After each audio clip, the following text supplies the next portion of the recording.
Hello guys, welcome back my YouTube channel. My self Lalit Kumar. और आज इस वीडियो का पर्पस रहने वाला है एमसी साइकिल। फर्स्ट वीडियो में हम एमसी साइकिल का पूरा इंट्रो, जितने भी हार्मोन काम आते हैं, कौन कौन से हार्मोन काम आते हैं, कितनी फेजेज होती है, ठीक है। फर्स्ट फेज के बारे में हम डिटेल में पढ़ चुके हैं कि ब्लीडिंग फेज होती है वो कैसे होती है, प्रोजेस्टेरोन का हार्मोन का लेवल कम होता है उस टाइम पे, एंडोमेट्रियम जो होती है वो टूट टूट के बाहर आती है। सब कुछ हम पढ़ चुके हैं फर्स्ट वीडियो के अंदर।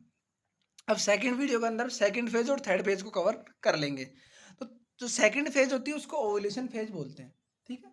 अब मेंस्ट्रुएशन साइकिल का पर्पज ही हमारा ओव्यूलेशन होता है, तो इस फेज के अंदर वो पर्पज हमारा कंप्लीट हो जाएगा।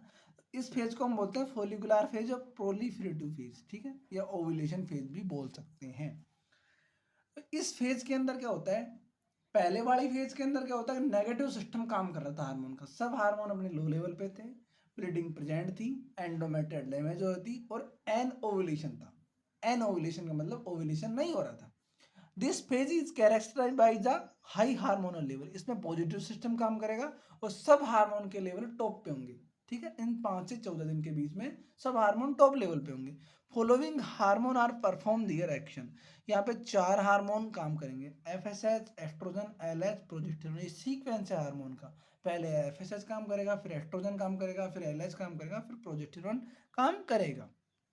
तो ठीक है, हम पढ़ लेते हैं पहले एफएसएच के बारे में, ठीक है। तो एफएसएच हार्मोन क्या होता है, फोलिकल की ग्रोथ के लिए रिस्पॉन्सिबल होता है और ये पिट्यूटरी से सीक्रेट होता है। Follicle development involve 5 stage. अब फोलिकल की डेवलपमेंट के अंदर कौन सी स्टेप आती है, 5 स्टेप आती है।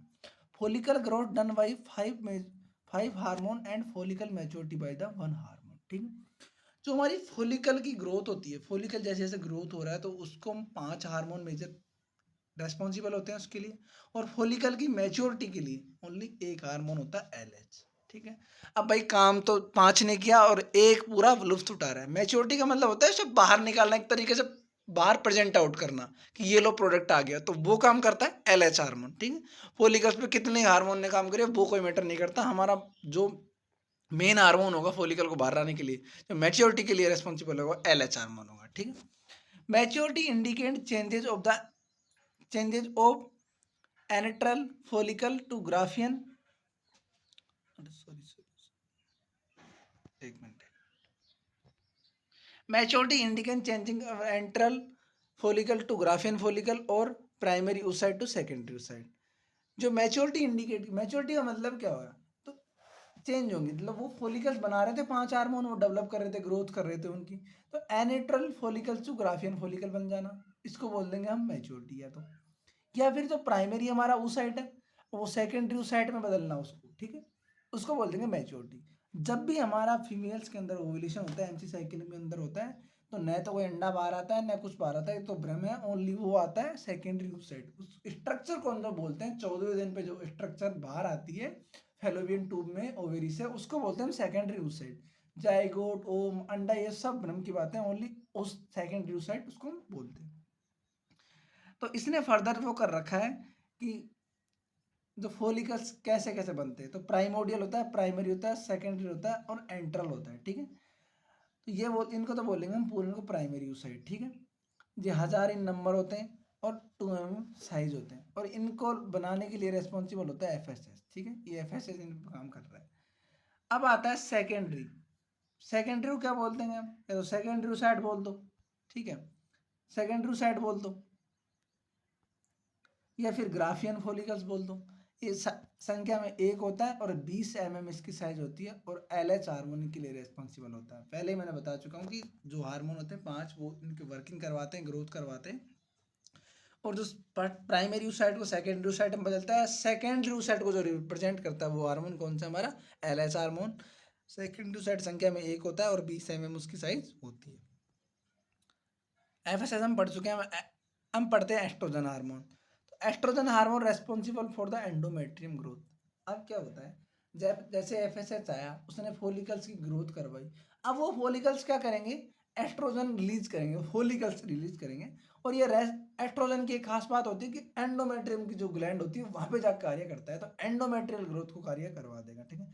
एंडोमेट्रियल ग्रोथ कैसे कैसे होती है भैया, फर्स्ट दिन क्या होती है, ये 0.5 mm थिक होती है। फिर नेक्स्ट डे क्या होती है, 2 to 3 mm होती है। फिर थर्ड डे क्या होती है, 5 to 6 mm हो जाती है। और प्रेगनेंसी के दौरान, ठीक है, प्रेगनेंसी के दौरान ये 10 से 12 mm थिकनेस इसकी हो जाती है, क्योंकि वहां पे क्या कर रहा है कि एफएसएच वर्क कर रहा है जाके, ठीक है। एफएसएच ने वर्क किया फॉलिकल्स पे और फॉलिकल ने निकाला एस्ट्रोजन, और एस्ट्रोजन काम कर रहा है एंडोमेट्रियम पे, यूट्रस पे काम कर रहा है, और ये क्या करता है, लेयर को मेंटेन करवाने का काम करता है, ठीक है। Maximum estrogen level available on 12th days, ठीक है, and responsible for the release LH hormone. जैसे ही देखो मैक्सिमम लेवल होता है 12th डे पे, और ये क्या करता है, एफएसएच को डिक्रीज करवाता है। ये रिलेशन होता है, जब भी एस्ट्रोजन का लेवल बढ़ा एफएसएच का कम हुआ, और एफएसएच का अगर कम हुआ, ठीक है, तो एस्ट्रोजन का लेवल बढ़ा। और ये क्या करवाता है कि एफएसएच को तो कम करवा देता है और एलएच को रिलीज करवा देता है 12th डे पे, ठीक है। अब एलएच रिलीज होगा 12th डे पे, ठीक है। स्टेबल एस्ट्रोजन, अगर स्टेबल रहा, एस्ट्रोजन का लेवल स्टेबल रहा, तो एनोवुलेशन की कंडीशन होगी, या अगर वो स्टेबल कंडीशन में चल रहा है। और वेरिएबल हुआ तो एस्ट्रोजन का लेवल वेरिएबल हुआ तो ओवुलेशन वाली कंडीशन हो जाएगी। तो मैंने बता रखा है, जैसे ही एस्ट्रोजन का लेवल कम हुआ एफएसएच का उधर बढ़ जाता है, और फॉलिकल की ग्रोथ होती है कुछ दिनों बाद, और 14वें दिन ओवुलेशन हो जाता है। अगर ये वेरिएबल रहा तो ऊपर नीचे होता रहा, तो अगर मान लो एक तरीके से एस्ट्रोजन का लेवल स्टेबल ही हो गया, गाड़ी बढ़ी नहीं रहा, तो एफएसएच एलएच सब वर्किंग बंद हो जाएगी इनकी। अगर इसका लेवल बढ़ेगा नहीं तो एलएच कैसे आएगा, एलएच भी नहीं आएगा, और एलएच नहीं आएगा तो ओवुलेशन नहीं होगा। तो इनका बढ़ना घटना उतरना ये नॉर्मल होता है। अब आता है नेक्स्ट हार्मोन हमारा LH hormone. LH surge indicate the release of LH hormone into the female blood, ठीक है। इसको बोलते हैं एलएच सर्ज बोलते हैं, जो एलएच हार्मोन बढ़ता है घटता है ना, उसको एलएच सर्ज बोलते हैं। तो एलएच सर्ज दो प्रकार का होता है, एक तो स्टार्ट होता है और एक मैक्सिमम लेवल होता है। अब मैंने बताया था कि स्टार्ट कब होता है, कि जब भी एस्ट्रोजन का लेवल मैक्सिमम लेवल पर 12th डे पे। तो 12वें दिन क्या होता है कि जब भी एस्ट्रोजन का लेवल मैक्सिमम होता है तो वह एलएच को बुला लेता है कि एलएच आप आ जाओ। तो स्टार्ट कब हुआ, 12th डे पे। और बिफोर मतलब अगर ओवुलेशन होता है हमारा 14वें दिन, तो हम बोल सकते हैं कि 32 से 36 आवर पहले ये आ जाता है ओवुलेशन पे, ठीक है। और एलएच सर्च का सेकंड पार्ट हो गया मैक्सिमम। मैक्सिमम कितने दिन पे होगा, 14वें दिन पे, 10 से 12 आवर बिफोर द ओवुलेशन। अब 10 से 12 आवर पहले अगर एलएच का लेवल मैक्सिमम है तो ओवुलेशन के लिए रेडी हो जाता है और ओवुलेशन हो जाता है। और मैक्सिमम होता है 14वें दिन पर, और 14वें दिन पर हमारा ओवुलेशन होता है, मतलब सेकेंडरी oocyte अंडे फॉलिकल से बाहर आता है, ठीक है। अगर उस टाइम सेक्सुअल एक्टिविटी परफॉर्म हो जाती है और उस सेकेंडरी oocyte स्पर्म से मिल जाता है तो जाइगोट का फॉर्मेशन हो जाता है, वरना वो बाहर आ जाता है। एलएच परफॉर्म फंक्शन, एलएच क्या करवाता है, ओवुलेशन करवा दिया, कार्पस ल्यूटियम का फॉर्मेशन करवा दिया, फॉलिकल मैच्योरिटी करवा दी। अब एलएच आया तो सेकेंडरी oocyte जब बाहर आया तो उसके साथ एक स्ट्रक्चर पे जाती है, उसको बोलते हैं कार्पस ल्यूटियम। तो दो काम हो गए, ओवुलेशन करवा दिया और कार्पस ल्यूटियम फॉर्मेशन करवा दिया, और फॉलिकल की मैच्योरिटी करवा दी। हम पहले ही पढ़ चुके हैं कि वो तो क्या करते हैं, 5 हार्मोन, तो 2 भी 3 4 हार्मोन है, वो फॉलिकल की ग्रोथ करवाते हैं, ये फॉलिकल की मैच्योरिटी करवाता है।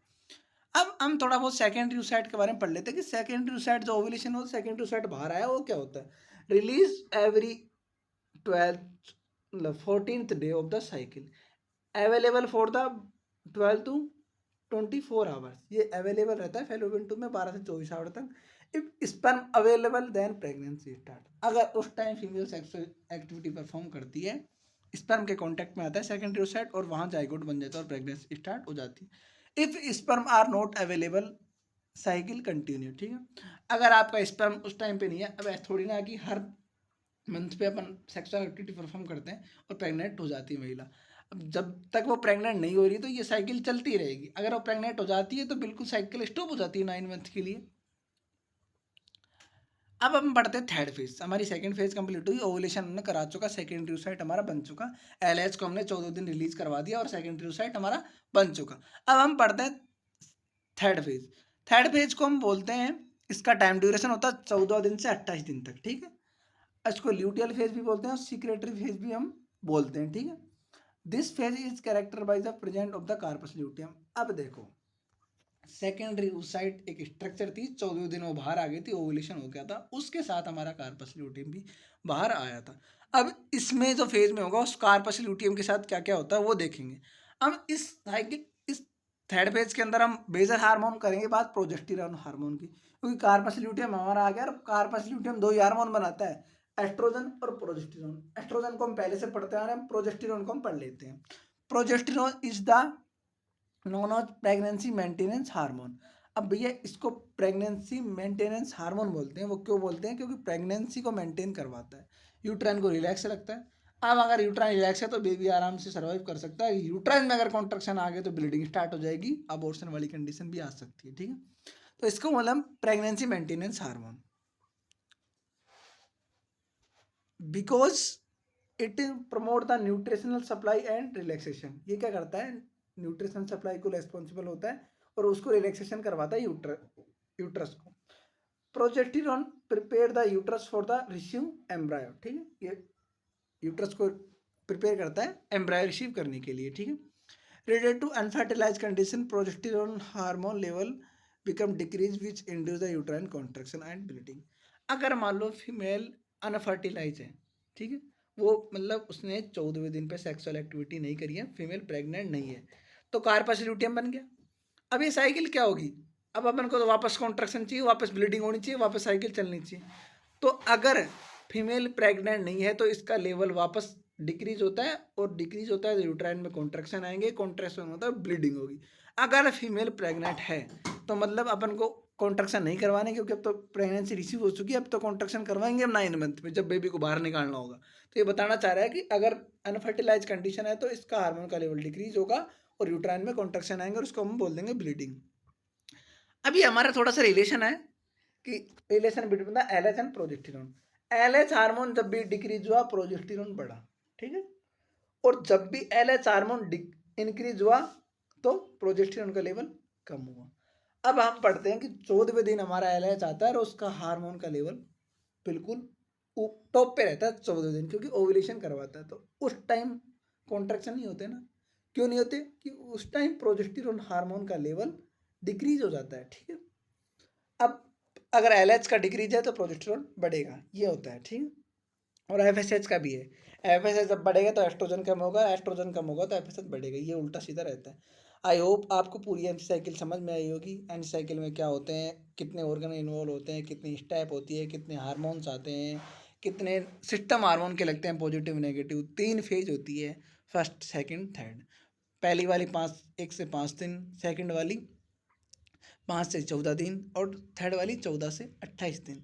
फर्स्ट वाली में नेगेटिव सिस्टम काम करता है, ब्लीडिंग होती है, एस्ट्रोजन का लेवल प्रोजेस्टेरोन का लेवल बिल्कुल कम होता है, ब्लीडिंग होती है।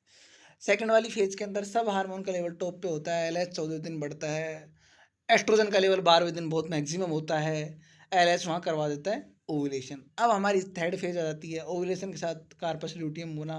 कार्पस ल्यूटियम अपने साथ जो हार्मोन सीक्रेट करेगा वो 3 हार्मोन सीक्रेट करेगा, estrogen progesterone inhibin B. Inhibin B को हम इतना नहीं पढ़ते हैं, एस्ट्रोजन प्रोजेस्टेरोन को पढ़ते हैं। उसमें भी हम प्रोजेस्टेरोन को मेजर पढ़ते हैं। तो प्रोजेस्टेरोन हार्मोन रेस्पॉन्सिबल होता है रिलैक्सेशन के लिए या मेंटेनेंस ऑफ द प्रेगनेंसी के लिए, तो उस हार्मोन का लेवल टॉप पे रहता है। अगर प्रेगनेंसी रिसीव नहीं होती है या फीमेल प्रेग्नेंट नहीं होती है तो उसका वापस डिक्रीज होता है, फिर वापस साइकिल स्टार्ट होती है, कॉन्ट्रैक्शन होते हैं, ब्लीडिंग होती है। ये सब कुछ हमने पढ़ चुके हैं। आई होप अगर आपको कोई भी वीडियो से रिलेटेड क्वेश्चन क्वारी डाउट है तो आप मुझे कमेंट सेक्शन में बताएं और चैनल को सब्सक्राइब लाइक से। Thank you for watching.